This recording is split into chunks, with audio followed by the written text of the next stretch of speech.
أعوذ بالله من الشيطان الرجيم. بسم الله الرحمن الرحيم. ما كان إبراهيم يهوديا ولا نصرانيا ولكن كان حنيفا مسلما وما كان من المشركين. إن أولى الناس بإبراهيم للذين اتبعوا وهذا النبي والذين آمنوا والله ولي المؤمنين. صدق اللہ العظیم. گزشتہ درس میں بھی ذکر ہوا یہود و نصارہ میں سے ہر ایک، یہاں تک کہ مشرکین بھی خود کو ابراہیمی کہلواتے تھے. سیدنا حضرت ابراہیم علیہ السلام کے نام لیوا تھے، خود کو آپ علیہ السلام کا پیروکار تصور کرتے تھے. گزشتہ درس میں بھی ان کے اس زوم کی، اس گمان کی تردید کی گئی.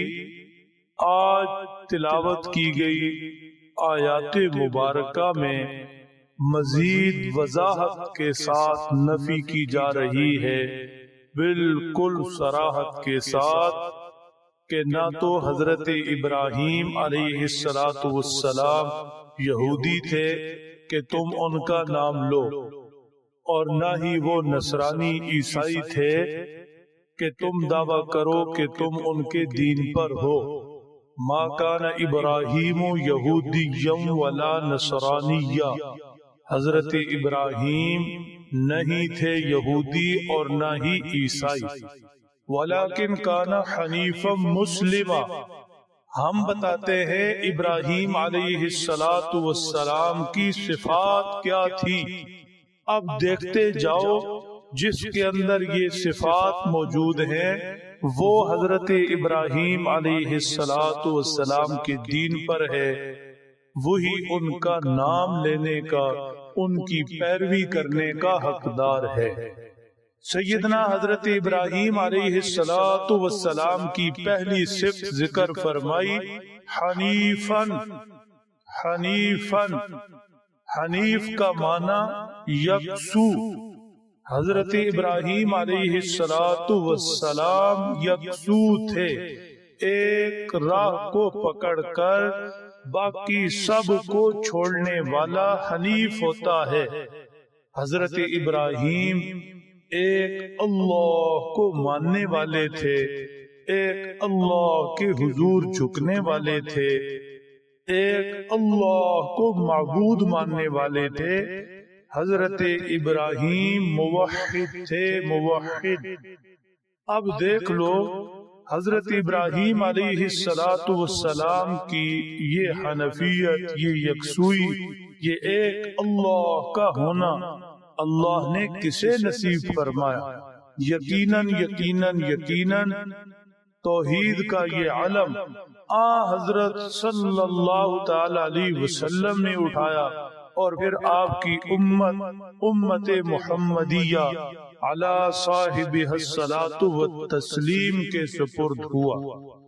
چنانچہ حضور انور صلی اللہ علیہ وسلم اور آپ کی امت حقدار ہے کہ وہ ابراہیمی ہونے کا دعویٰ کرے، سیدنا حضرت ابراہیم کا نام لے اور ان کی پیروکاری کا اور ان کی جانشینی کا اور ان کے دین پر ہونے کا اعلان کرے.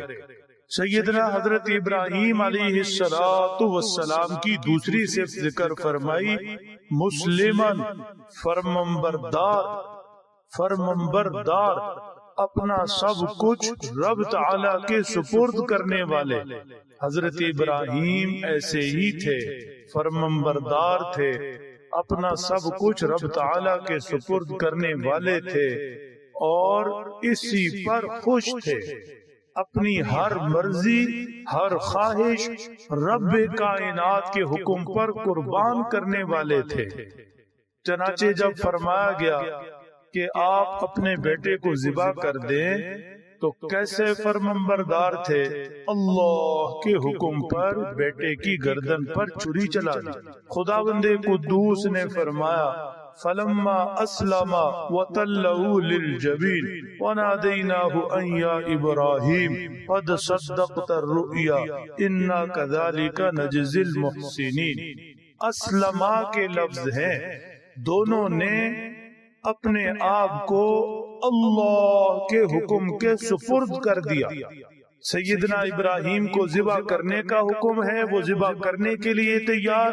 سیدنا حضرت اسماعیل کو ذبح ہونے کا حکم ہے، وہ ذبح ہونے کے لیے تیار۔ دونوں مسلم، دونوں فرمانبردار، دونوں اللہ کی مرضی پر خوش ہونے والے، قربان ہونے والے، اپنی خواہشوں کو، اپنی سوچوں کو اللہ کے حکم پر سر کی طرح جھکانے والے۔ حضرت ابراہیم علیہ السلام نے اپنے بیٹے کو وصیت کی، قرآن پاک کا حصہ ہے اذ قال له ربه اسلم قال اسلمت لرب العالمین۔ حضرت ابراہیم علیہ السلام سے رب نے کہا فرمانبردار بنو، تو انہوں نے پھر اللہ کے حضور جواب میں کہا میں تو فرمانبردار ہوں۔ بیٹے کو جو وصیت کی وہ لفظ یہ تھے وَلَا تَمُوتُنَّ إِلَّا وَأَنْتُمْ مُسْلِمُونَ، خبردار زندگی بھی اسلام پر گزرے، فرمانبرداری پر گزرے، اللہ کے حکموں پر سر جھکاتے جھکاتے گزرے، اور اسی حالت میں موت آئے، اسی حالت میں موت آئے۔ غور کیجئے، یہ اسلام، یہ فرمانبرداری، یہ سر جھکانا، یہ رب کے حکموں پر اپنی ہر خواہش مرضی کو قربان کرنا کسے نصیب ہوا؟ یہ دولت، یہ نعمت، یہ سعادت حضرت صلی اللہ علیہ وسلم اور آپ کی امت محمدیہ علی صاحبہ الصلاۃ والتسلیم کو نصیب ہوئی۔ اسی بنیاد پر اللہ کے آخری نبی صلی اللہ علیہ وسلم کے مذہب کو اسلام کہا جاتا ہے۔ یہ فرمانبرداروں کا مذہب ہے۔ آپ ملت ابراہیم پر ہیں، یہ اسلام والوں، اللہ کے لیے سر جھکانے والوں کا مذہب ہے، اور اس مذہب کے حاملین کو، ماننے والوں کو مسلمان کہا جاتا ہے، مسلم۔ پھر صاف لفظوں میں ذکر فرما دیا ان اول الناس بابراہیم للذین اتبعوہ وہذا النبی والذین آمنوا۔ حضرت ابراہیم کی پیروی کے حقدار انسانیت میں سے یہ نبی آخر الزمان ہیں، اور ان کے ساتھ جو ایمان والے ہیں، صحابہ کرام رضی اللہ عنہم اجمعین۔ فرمایا واللہ ولی المؤمنین، واللہ ولی المؤمنین۔ خیالی پلاؤ بنانا، پکانا، جیسے یہودی اور عیسائی پکائے بیٹھے ہیں کہ ہم اللہ کے محبوب ہیں، اللہ کے بیٹے، اس کی اولاد ہیں، ہم جنت کے حقدار ہیں، خالی خولی خیالی پلاؤ سے کچھ نہیں بنتا۔ اللہ کی ولایت کے لیے، دوستی کے لیے، تعلق کے لیے ایمان شرط ہے، ایمان محض دعویٰ نہیں۔ جسے ایمان اپنی حقیقت کے ساتھ نصیب ہو گیا، اللہ اس کے ولی ہیں، حمایتی، مددگار، دوست، قریبی۔ اللہ ہمیں بھی ایمان پوری حقیقت کے ساتھ نصیب فرمائے۔